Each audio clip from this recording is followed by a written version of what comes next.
I gave up my spot in graduate school to care for my father after his stroke.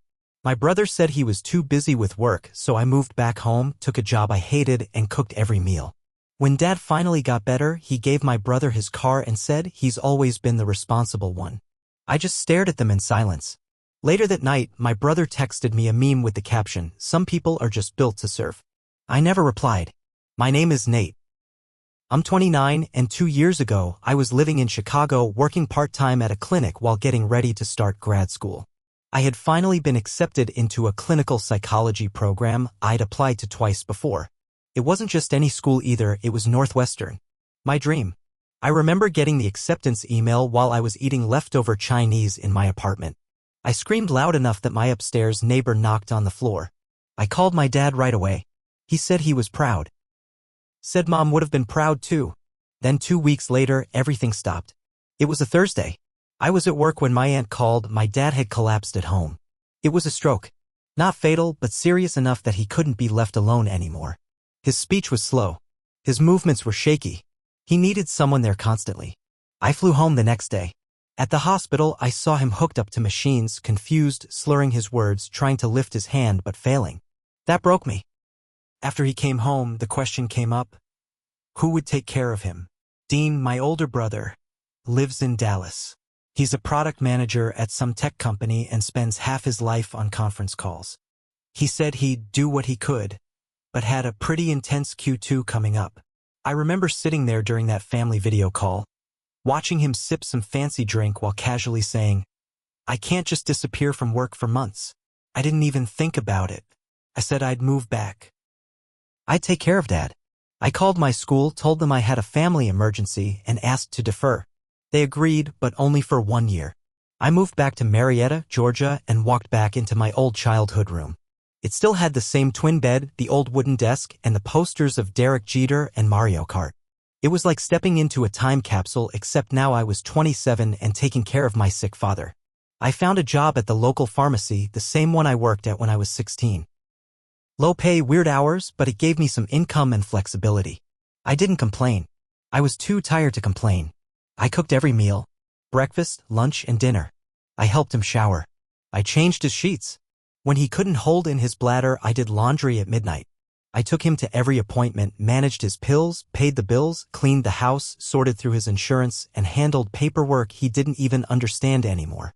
Dean came home for Thanksgiving. Stayed for 2 days.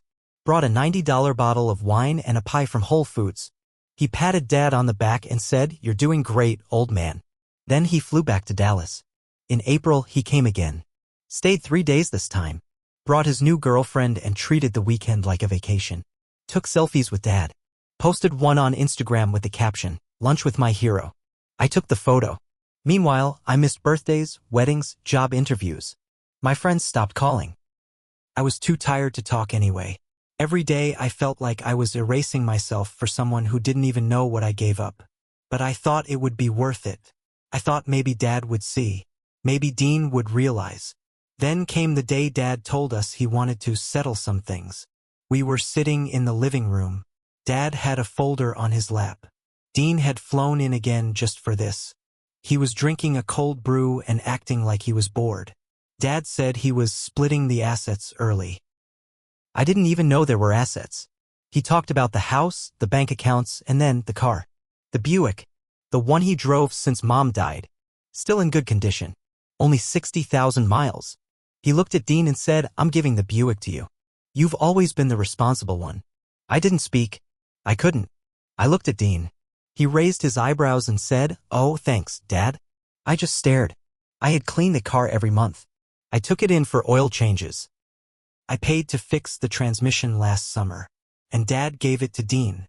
That night, I was lying in bed when my phone buzzed. It was Dean. He sent me a meme, a man in a tux holding a silver tray. The caption read, "Some people are just built to serve." No context. No haha. Just that. I stared at it for a long time. Then I turned off my phone. I didn't reply. I didn't say a word to Dean. But from that moment on, I started thinking different. I realized something. Dean thought I was weak. Dad thought Dean was the golden boy. So I stopped trying to prove anything. I started planning. I stopped trying to explain myself. I didn't argue. I didn't ask Dad why he said what he said. I didn't confront Dean about the meme. That's what they expected. That's what a servant would do. Beg for crumbs. Instead, I went quiet. But inside, I started building a plan. First, I took back control of the house. Dad was doing better physically, but mentally, he wasn't tracking much. He still relied on me for everything, his passwords, his calendar, his bank statements. I had access to all of it. I was the one who helped him update his will last year at the lawyer's office. I sat right beside him and explained every line before he signed it. At the time, he split everything evenly between me and Dean. But after the Buick stunt, I started watching closely. I logged into the online portal at the bank and checked balances. I started collecting paperwork from around the house. Old tax returns, insurance policies, savings bonds he forgot he had. And I found something. A small investment account Dad had opened years ago back when Mom was still alive. He must have forgotten about it. The balance was just over $54,000. It was in his name with no listed beneficiaries. Just sitting there untouched.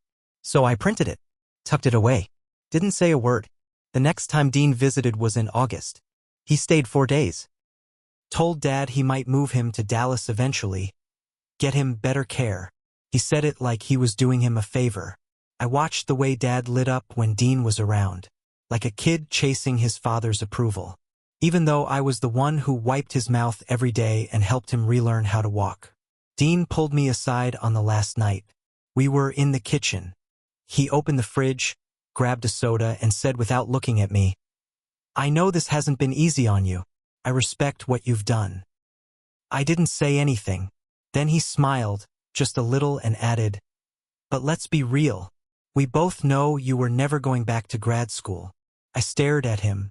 He sipped his soda. "Some people just aren't built for more. You're solid, man. You take care of Dad. That's your role." He walked out. I stood there with my fists clenched so hard my nails dug into my palms. That night, I opened a new savings account. In my name only. Slowly, over the next 6 months, I transferred the forgotten investment account into it. I used online forms.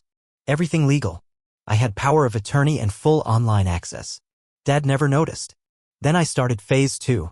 Dean had been pressuring Dad to sell the house. Said it was too much upkeep.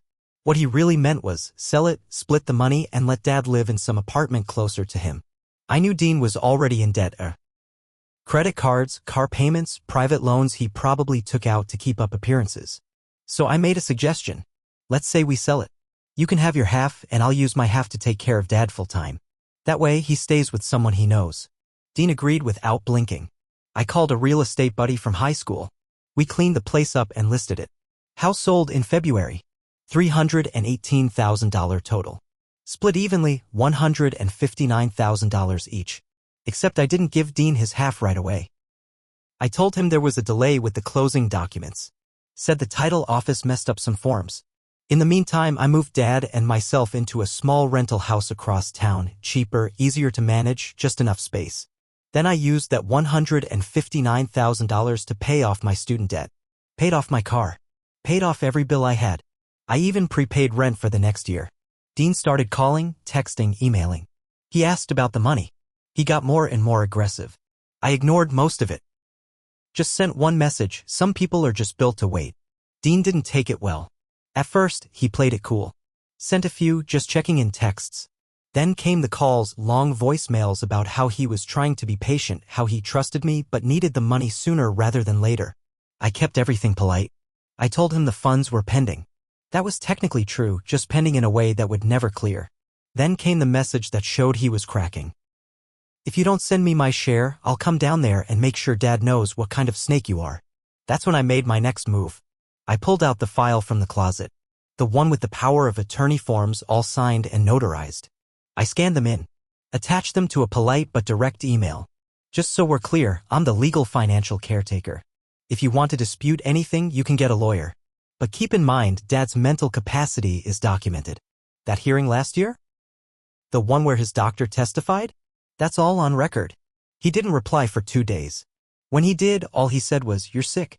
I saved that one too. But here's where it gets more interesting. Dad's condition took a turn. Nothing major, just memory gaps, some confusion. He started forgetting names. Forgot the stove was on once. His doctor said it was the early signs of vascular dementia. Not Alzheimer's, but similar. That's when I knew I had to act before Dean got desperate. Dean showed up unannounced 3 weeks later. Pulled into the driveway in his rental car and rang the bell like a cop. I opened the door. He looked thinner, pale, angry. "Where is he?" he demanded. "In his room. He's sleeping," I said. He pushed past me. I let him go. I followed as he stood in the doorway of Dad's room. Dad looked up, confused. "Dean?" he said. "Yeah, Dad. It's me," Dean said, softening instantly. "I've been trying to call. Just wanted to see you." Dad blinked. "You brought the car?" Dean looked at me. "No, Dad. I'm not here about that." I didn't say a word. He stayed for an hour pretending he wasn't there to talk about money. But as he stood to leave, he pulled me aside. "You've made a mistake," he hissed. "You think you're smart? What you're doing is theft." "No," I said, calm. "It's what I call reimbursement. I'll get a lawyer." I smiled. "Please do. I'd love to show a court the care logs, the receipts, the bank statements. I've documented everything since the day I moved back." He left without another word. But the next twist didn't come from him. Came from Dad. A week later, I found a letter tucked under my door. It was in Dad's handwriting, shaky but readable. "Nate, I don't remember everything. But I know you've been here every day. I know I wasn't fair. I said something about the car I shouldn't have. You're the one who stayed. That matters. I trust you. Love, Dad." There was something else folded inside. A signed amendment to his will. Dated last month. It left everything, bank accounts, future assets, life insurance, to me. Not split. Not shared. Everything. I didn't know he had talked to a lawyer again. Didn't know he remembered enough to do it. Dean didn't know either. Not yet. I kept that letter locked in my desk drawer for 3 weeks before I told Dean. It was a Sunday morning. I waited until he posted some new photo on Instagram. Something about grinding all weekend with a fake coffee and an open laptop. Then I sent him a message. Just the scanned copy of the amended will. 10 minutes later, my phone rang. I didn't answer. He called again. I ignored it. Then came the text, "You're a liar. He's not even in his right mind. You manipulated him." I replied with one sentence, "Go ahead and fight it." And he did. Dean hired a lawyer. Sent a letter demanding an investigation into Dad's finances, alleging elder abuse. I got served papers at work. For a moment, I panicked. But then I remembered I had everything. Every receipt. Every hour logged. Every medical visit, every note from his doctors. I had a binder thick enough to snap a table leg. Court came 3 months later. Dad was too weak to testify. The dementia had gotten worse. But his lawyer was sharp. And the judge reviewed all the paperwork. My records were airtight. Every dollar accounted for. Every medical bill paid by me. Not a dime spent that didn't trace back to Dad's benefit. Dean's case? Empty. The judge dismissed it in less than an hour. Then, just before gaveling out, she said something I'll never forget. "You're lucky your brother was here for him. If he wasn't, your father would have been in a home. And that's if you even showed up." Dean stormed out. That night, he finally unblocked me on every app just to send one final message. "You'll die alone. Enjoy your inheritance." Then he blocked me again. Dad passed away 6 months later in his sleep. I held his hand, told him I loved him. Even after all of it, I did love him. But I couldn't forget what he said about Dean. About being the responsible one. That stayed with me. That carved itself into me. After the funeral, Dean didn't show. Didn't send flowers. Didn't send a card. Not even a text. A few weeks later, I got an email from an unknown address. "I lost my job. I need help. I'm drowning. If there's anything left." He didn't even sign it. But I knew it was him. I stared at the screen for a long time. Then I opened that meme again. The one he sent me 2 years ago. The man in the tux. The tray. The words burned into my memory. "Some people are just built to serve." I hit reply. Attached the meme. No words. Just that. Then I closed my laptop, walked out the door, and drove away in the same Buick he said he'd earned. Sometimes revenge doesn't look like fire and fury. Sometimes it looks like silence. And the sound of your enemy realizing no one's coming to save him. Not anymore.